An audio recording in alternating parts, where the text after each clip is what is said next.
Friends, మనం నోట్బుక్లో points రాసేటప్పుడు 1 2 3 అంటూ పాయింట్ వైజ్ రాస్తూ ఉంటాం. లేదా ఆ 1 2 3 ప్లేసుల్లో స్టార్ పెడతా ఉంటాం, లేదా ఏదైనా టిక్ మార్క్ లాంటిది పెడతా ఉంటాం కదా. అదేవిధంగా ఎంఎస్ వర్డ్లో మనం పాయింట్ వైజ్ రాయాల్సి వచ్చినప్పుడు ఈ 1 2 3 ఏ విధంగా వాడచ్చు, లేదా 1 2 3 ప్లేసుల్లో స్టార్స్ ఏ విధంగా పెట్టచ్చు, లేదంటే యారో మార్క్స్ ఏ విధంగా పెట్టచ్చు, నేను మీకు ఇప్పుడు చూపించబోతున్నాను. రండి చూద్దాం. హాయ్. ఇక్కడ మనం రాసుకున్నటువంటి మన డీటెయిల్స్ని పాయింట్ వైజ్ రాద్దామా? ఎట్లా రాయొచ్చో చూద్దాం.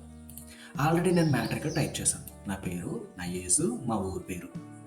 వీటిని పాయింట్స్లో పెట్టాలి అంటే ఇక్కడ చూడండి, ఇక్కడ నేను డ్రాప్ డౌన్ క్లిక్ చేశాను.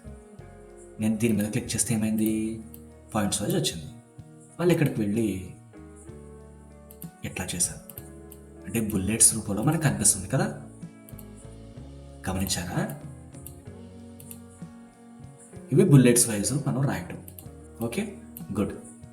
లేదు, నేను 1 2 3 అని చెప్పి రాయాలి అంటే పాయింట్స్ రాయాలి. ఇప్పటివరకు మనం బుల్లెట్స్ చూసాం కదా, ఇప్పుడు పాయింట్స్ చూద్దాం. ఇక్కడికి వెళ్ళి నేను చూసారా, 1 డాట్, తర్వాత ఒక డీటెయిల్, 2 డాట్, మరొకటి 3 డాట్, ఎట్లా వచ్చింది. ఒకటి తర్వాత డాట్ వచ్చింది. ఇక్కడ మరొక మోడల్స్ కూడా ఉంటాయి. మరి ఇక్కడ ఏంటిది? లైక్ ఓపెన్ బ్రాకెట్ లాగా వచ్చింది కదా. ఇది ఏబిసి లాగా, ఇది రోమ్ నెంబర్, ఇది స్మాల్ ఏబిసి. ఇట్లాగా వీటన్నిటిని మీరు ట్రై చేయండి, మీకు ప్రాక్టీస్ అవుతుంది. మళ్ళీ మరొక వీడియోలో మళ్ళీ కలుద్దాం.